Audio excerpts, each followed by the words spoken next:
बाबूजी, क्या कहा कृष्ण प्रसाद ने? अरे कहेगा क्या, वो खुद दीपक को छुड़ाएगा।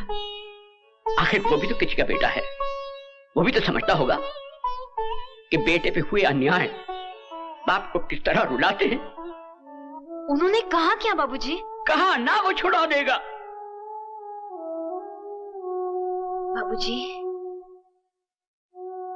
मेरे चेहरे पे घूंघट नहीं है, मैं आपकी आंखों में अपमान के आंसू देख रही हूँ। कोई ऐसी कड़वी बात अब सुनकर आए हैं जिसे कहते हुए आपकी जबान आपका साथ नहीं दे पा रही है। मुझे बताइए बाबूजी, पति के गम से ज्यादा गमगीन कोई बात नहीं हो सकती जिसे एक पत्नी सुन ना सके। मेरी बात तो सुनो बहू। मैं आपकी बात समझ रही हूँ बाबूजी, मगर ये नहीं समझ पाई कि कृष्ण प्रसाद मेरे पति को छोड़ना नहीं चाहते या आप उसे छुड़ाना नहीं चाहते। हाँ, मैं छुड़ाना नहीं चाहता। कोई बाप अपने बेटे की ऐसी रिहाई नहीं चाहेगा जिसके लिए उसे अपनी बहू के सम्मान को बेचना पड़े। बस बाबूजी, मुझे कृष्ण प्रसाद का संदेशा मिल गया। कृष्ण प्रसाद ने आपके बेटे की रिहाई के लिए बहू की जमानत मांगी है ना? नहीं बहू, तुम चौखट के बाहर कदम नहीं रखोगी। मेरा पति जेल में है बाबूजी, मैं मर्यादा के दायरे में खड़ी होकर अपने पति पे अत्याचार होते देख नहीं सकती। नहीं देख सकती, मैं नहीं देख सकती। बहू, बहू,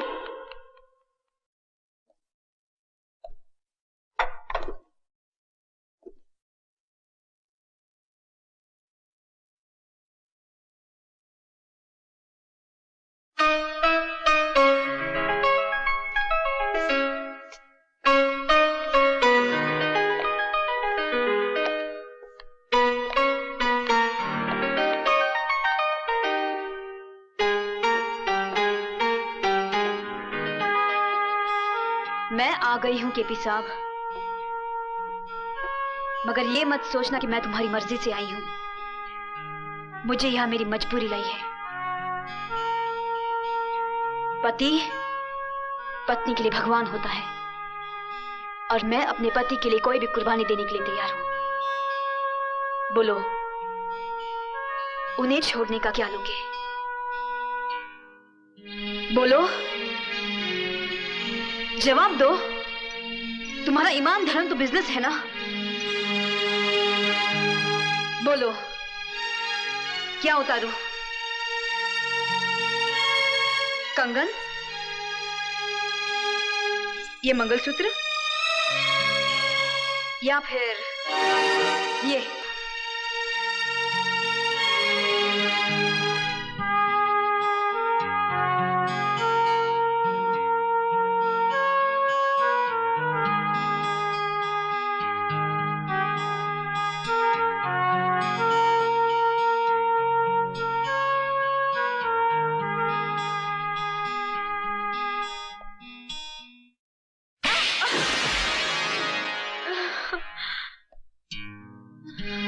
तुम क्या समझती हो मुझे तुम्हारे जिस्म की जरूरत है?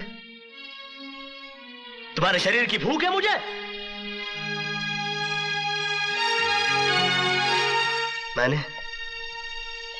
मैंने कभी तुम्हारे जिस्म से नहीं, तुम्हारी आत्मा से प्यार किया। लेकिन तुमने मेरी कद्र नहीं की, मेरा इंतजार नहीं किया। मुझे किसी गुजरे हुए वक्त की तरह भुलाकर किसी और का हाथ थाम लिया।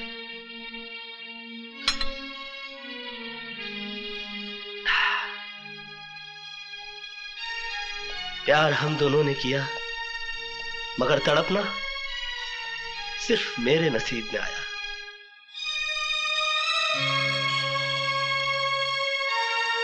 मेरा तुम्हारा नाता तो उसी दिन टूट गया जिस दिन तुम्हारी शादी हुई। मैं उस दिन तुम्हारे घर अपनी मोहब्बत का इजहार करने नहीं गया था, अपने दर्द, अपनी तड़प का हिसाब मांगने के लिए नहीं गया था, बल्कि उस रात पार्टी में हुई इस गलती की माफी मांगने के लिए गया था जो तुम्हारे जुदाई, तुम्हारे सोग में चोट खाए मेरे दिल के हाथों हो गई। लेकिन तुमने मेरे जज्बात को नहीं समझा, मुझे कोई गिरा हुआ या घटिया आदमी समझकर धिक्कार दिया। मैंने तुम्हारे साथ जो भी किया वो बदला लेने के लिए नहीं किया, बल्कि तुम्हें इस बात का एहसास दिलाने के लिए किया कि तुम जो सोच रहे हो वैसा नहीं है। मेरे मन में कोई खोट, कोई पाप नहीं है।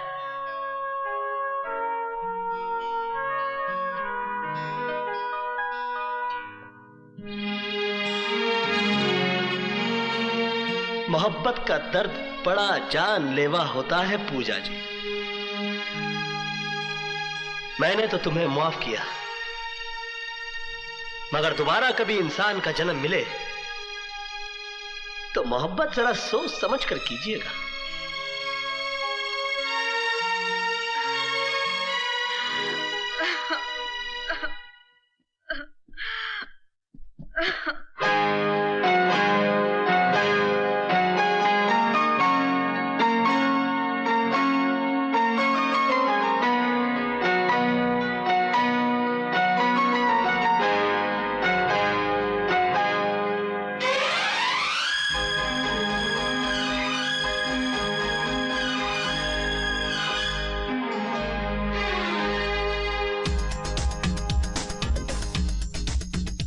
शिकवा नहीं किसी से, किसी से गिला नहीं। शिकवा नहीं किसी से, किसी से गिला नहीं। नसीब में नहीं था जो हमको मिला नहीं। शिकवा नहीं किसी से, किसी से गिला नहीं। नसीब में नहीं था जो हमको मिला नहीं। नसीब में नहीं था जो हमको मिला नहीं।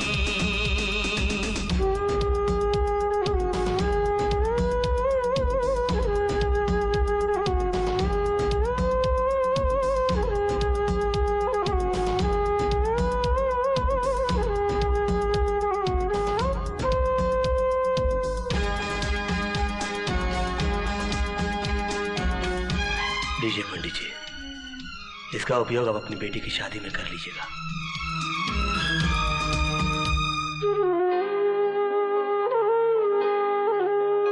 तू मिल सका न हमको तसल्ली तो मिल गई। तू मिल सका न हमको तसल्ली तो मिल गई। आई बहार शाख पे कली भी खिल गई।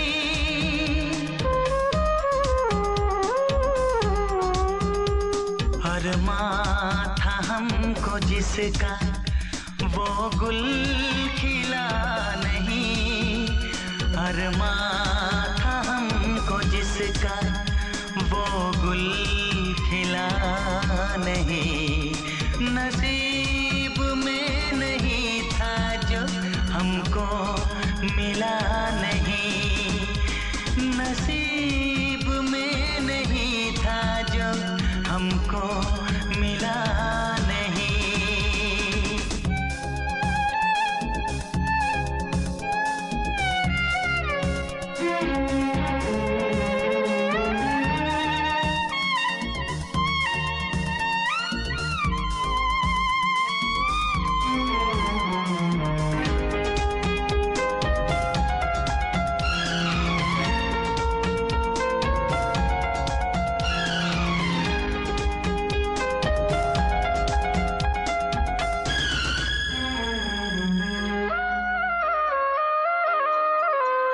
यादों की झिलमिलाती परछाइयों के दिन।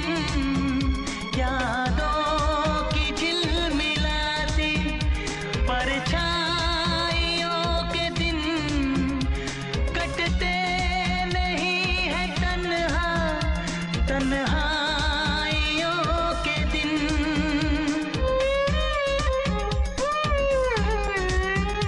है चाहत अब सिलसिला नहीं है चाहतों का दिलकश, अब सिलसिला नहीं, नसीब में नहीं था जो हमको मिला नहीं, शिकवा नहीं किसी से गिला नहीं, शिकवा नहीं किसी से गिला नहीं, नसीब में नहीं था जो हमको मिला नहीं, नसीब में नहीं था जो हमको मिला नहीं।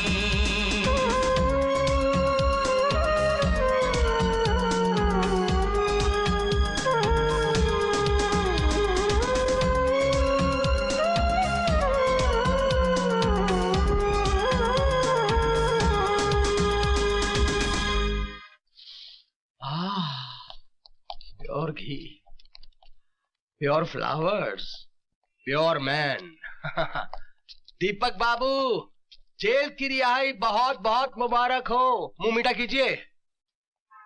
मुझे मालूम था कि आप ज्यादा दिन जेल में रहने वाले नहीं हैं, क्योंकि जिसकी धर्म पत्नी इतनी खूबसूरत हो, जवान हो, उसके लिए क्या जेल, क्या पुलिस, क्या कानून। क्या मतलब? मेरा मतलब है कि आपकी धर्म पत्नी पूजा देवी ने अपना सब कुछ अर्पण सर्पण करके आखिर आपको जेल से रिहा करवा लिया।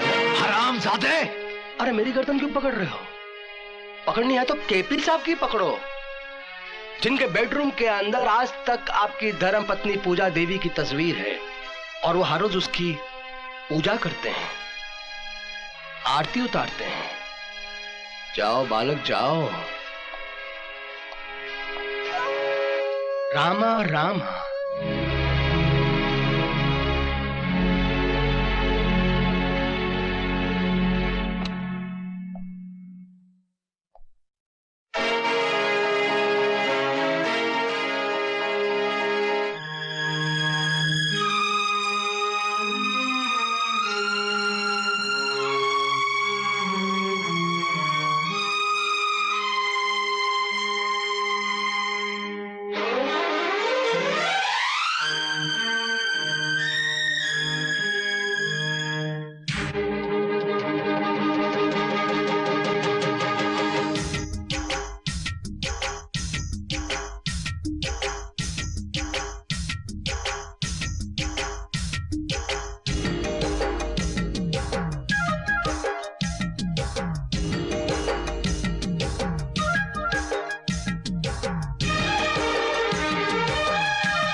तूफान इश्क का एक बार जो उठा, मेरी जान फिर कभी न कहीं ठहरा।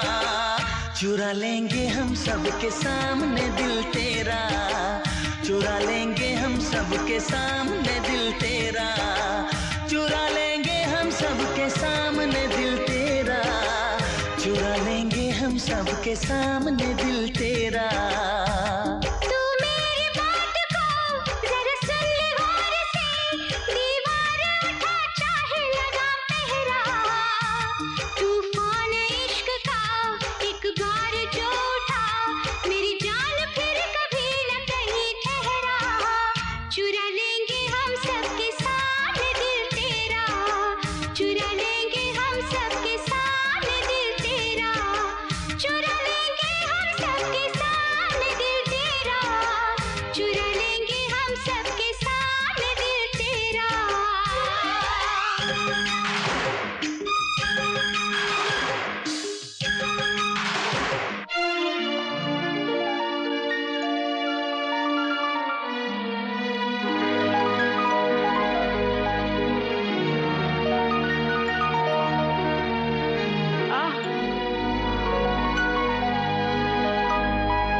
बेटे, नाच को आंच नहीं, तेरी सच्चाई आखिर अपना रंग दे ही आज।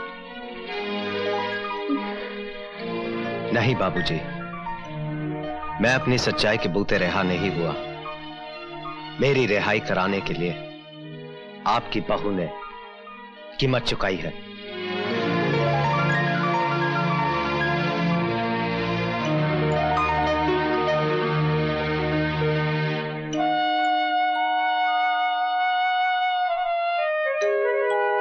तेरी आंखों में आंसू मेरी रिहाई के हैं या केपी से ना मिल पाने के दुख के?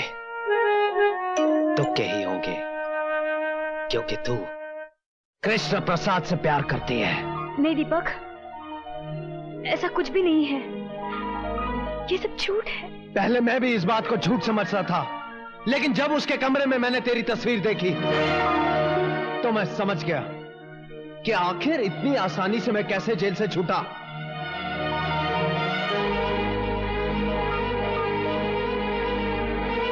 भरी पार्टी में उसका तेरा मुंह चूमना, मेरी गैर हाजिरी में माफी मांगने के बहाने तुमसे मिलने आना, मेरे विरोध करने पर मुझे जेल भिजवाना, ये तुझसे कृष्ण प्रसाद का प्यार नहीं तो और क्या है?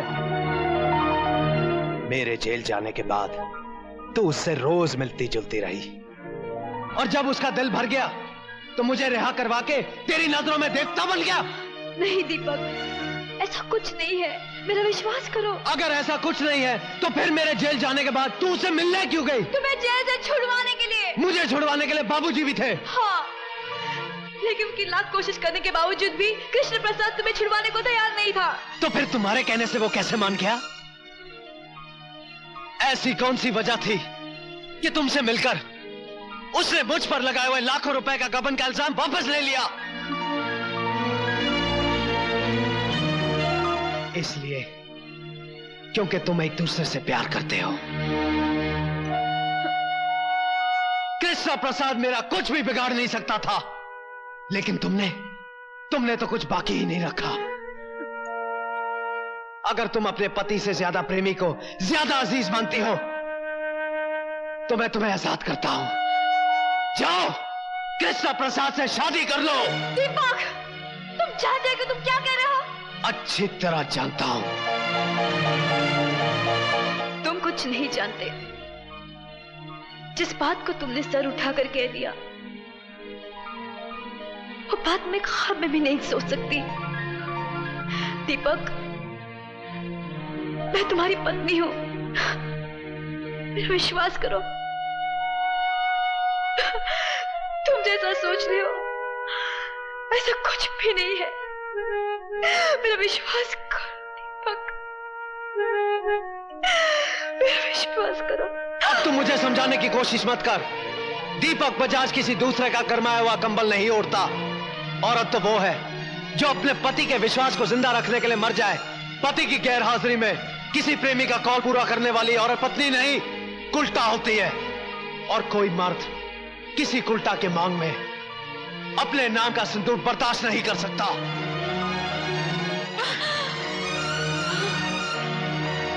दीपक, तुम बचाओगे।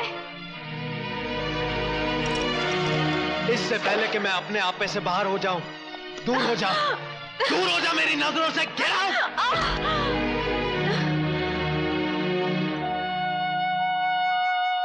दीपक, औरत उस वक्त तक सीता सावित्री होती है जब तक उसका पति राम और सत्यवान होता है।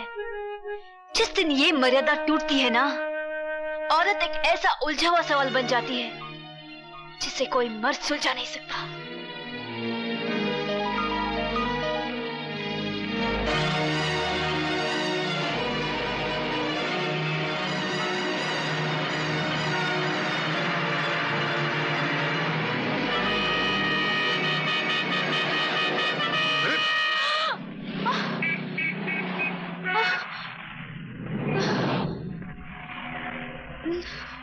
पूजा, मुझे तुम्हारी गुजरी हुई जिंदगी के बारे में पूछने का हक तो नहीं है, लेकिन इतना मैं जरूर जानना चाहता हूं कि वो क्या वजह थी जो तुमने कृष्णा को भुला दिया। मैंने इसलिए भुला दिया क्योंकि मेरी शादी दीपक से हो गई थी। हाँ, लेकिन तुमने दीपक से शादी की क्यों? प्यार तो तुम कृष्णा से करती थी। हाँ, लेकिन उस प्यार की वजह से कई जिंदगियां खराब हो रही थी। मान सम्मान समाज सबकी कसूरवार हो गई थी मैं। कृष्णा के इंतजार में मैं इतना जली कि अगर पत्थर भी मेरी जगह होता वो भी राख बन जाता, लेकिन मैं राख नहीं हुई, क्योंकि मुझे उम्मीद थी कि वो एक दिन आएगा।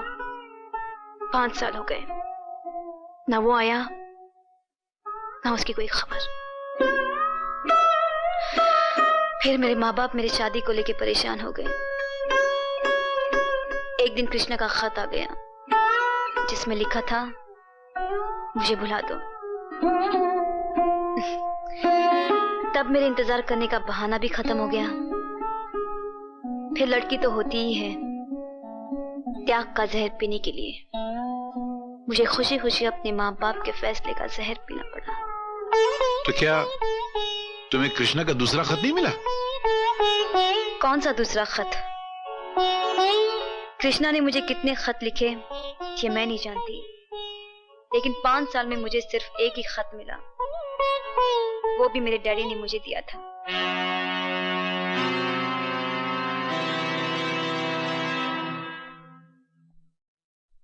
नमस्ते, मेरा नाम छबन मास्टर है, मैं रफूगर हूँ।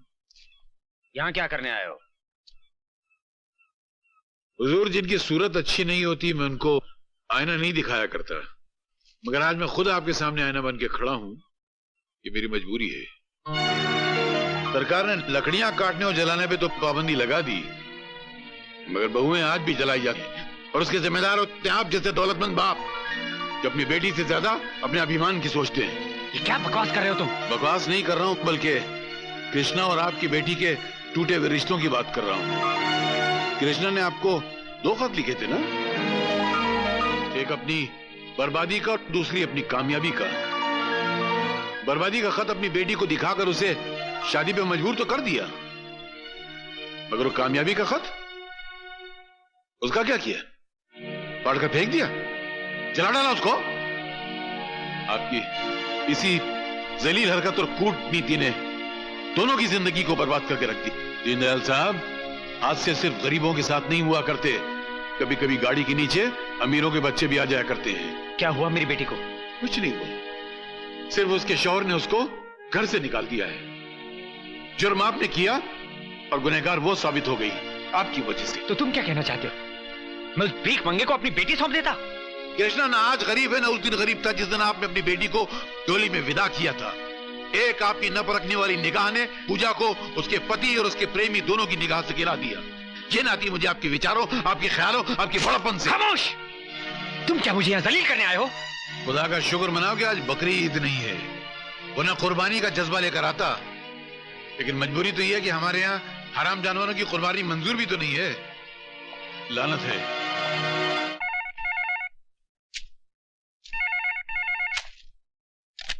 धर्मदास, मेरी बेटी कहाँ है? कहाँ है मुझसे पूछते हो? तो महानगर टेलीफोन निगम की डायरेक्टरी उठाओ और के पन्ने खोलो। केपी ग्रुप ऑफ इंडस्ट्रीज के 40-50 नंबर होंगे और कहीं न कहीं अपने आशिक कृष्ण प्रसाद के साथ एंगेज्ड होगी तुम्हारी बेटी। बदमाश! कहाँ है मेरी बेटी पूजा? कहाँ छिपा रखा है तुमने उसे? कृष्णा, आग और तेल का खेल बड़ा घटिया होता है। मेरी बेटी की गृहस्थी बर्बाद मत कर। कहीं दिल का मरीज तो नहीं है? इसलिए पूछ रहा हूं कि अब जब मैं चिल्लाऊंगा तो कहीं तेरा दम ना निकल जाए। कृष्णा, चिल्ला मत! ये सवाल मुझे तुझसे पूछना चाहिए था कि मेरी पूजा कहाँ है, मगर मैंने तुमसे पूछा कि तुमने उसकी शादी किसी और से क्यों कर दी? चाय की खेती करने वाले अमीरजादे, जितनी तुम्हारी साल भर की कमाई है उतने रुपयों के सर्फ और साबुन से मेरी हवेली के फर्श धोए जाते हैं। नजर उठा के देख इसकी ऊंचाई की तरफ, जब तक तेरी नजर इसके घुमट तक पहुंचेगी तेरे कांधे से तेरा सर नीचे गिर जाएगा। तू क्या समझता है कि मैं यहां पर बैठा पूजा की जुदाई का शोक मनाता हूं, उसका मातम मनाता हूं? नहीं, टाइम नहीं है अपने पास। यहां पर पूजा तो क्या, उसकी यादों को भी आने की इजाजत नहीं। इस हवेली के दरवाजे से सिर्फ मैं अंदर आता हूं और खिड़कियों से मुझे जिंदा रखने वाली हवाएं अंदर आती है। इसके सिवाय कुछ और दिखाई देता है तुझे अंदर? ठीक है कृष्ण प्रसाद, मैं जा रहा हूं, लेकिन याद रखना, अगर मेरी बेटी के भागने का सबब तू है तो तेरे लिए बहुत बुरी बात है। हवा आने दे। तखलिया।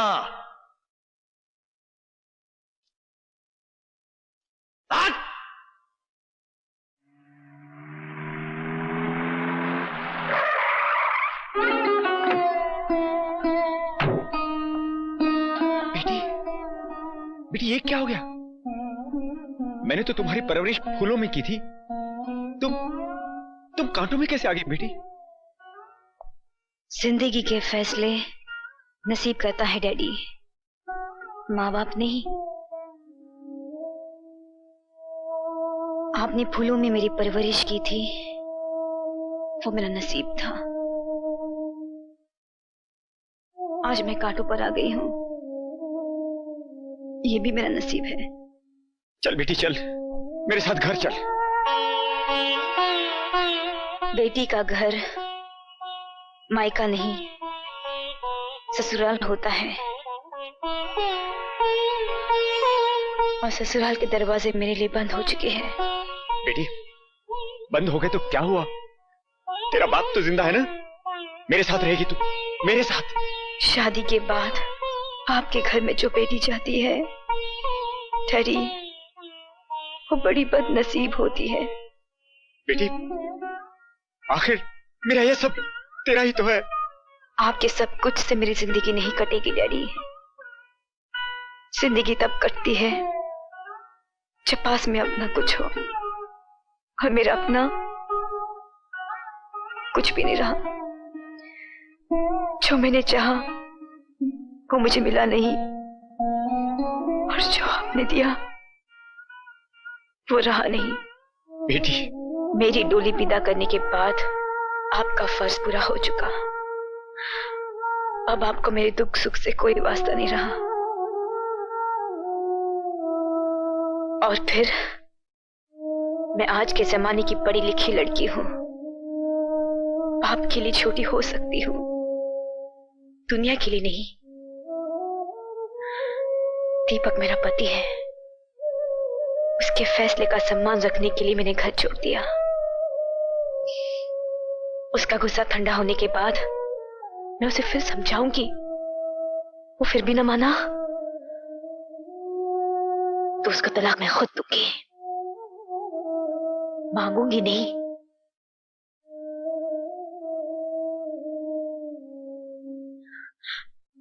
मुझे अपने हाल पे छोड़ दीजिए। लेकिन बेटी ये सब कुछ तुम मेरे साथ रहकर भी तो कर सकती हो। दीनदयाल साहब, बच्चे जब तक माँ बाप की गोद से उतरते नहीं है तो चलना सीखते नहीं है। इन्हें चलना, चल के गिरना, गिर के संभलना, संभल के फिर चलना, इसका मौका दीजिए। ये आपकी औलाद है, आपके सारे हक हैं इस पर, लेकिन इसकी तकदीर का फैसला आप करें, ये हक नहीं है आपको। इसलिए बेहतर है कि आप यहां से चले जाइए।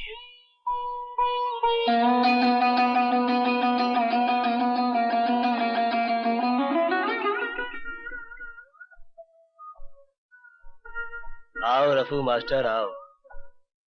कहो कहीं तुम्हारी भी कोई चीज खो गई है क्या? मेरी जो चीज खो गई उसे पाने की मुझे तमन्ना भी नहीं है, क्योंकि जिसकी नजरों से मैं गिर चुका हूं उसे मैंने भी अपनी नजरों से गिरा दिया है। बहुत बढ़िया। तो कहो यहाँ आने की तकलीफ कैसे की? पूजा की जिंदगी में तुम्हारी दोबारा दखल अंदाजी ने उसकी जिंदगी बर्बाद कर दी है। उसके पति ने उसको घर से निकाल दिया है। वो ना मायके की रही और ना ससुराल की रही। अरे यार तो मैं क्या करूं? अपने साथ भी उसने कोई ऐसी निभाई नहीं है जो मुझे उससे हमदर्दी हो या मेरी आंखों में आंसू आ जाए। एक लड़की की हकीकत में जिंदगी होती कितनी है? 10 साल। उस 10 साल में से 5 साल उसने तुम्हारे इंतजार में गुजार दिए, और उसने जो कुछ भी किया उसकी मर्जी नहीं थी, उसकी मजबूरी थी।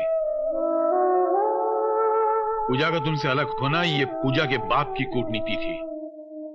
उसने तुम्हारी कामयाबी का खत पूजा को नहीं दिया बल्कि फाड़ कर जला दिया, और तुम्हारी नाकामी के उस खत का वास्ता देकर उसे शादी पे मजबूर किया जिसमें तुमने पूजा को लिखा था कि पूजा मुझे भूल जाओ।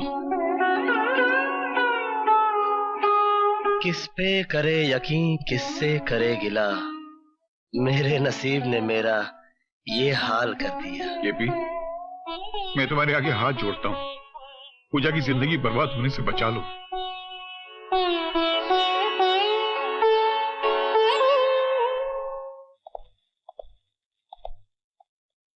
पूजा बेटी।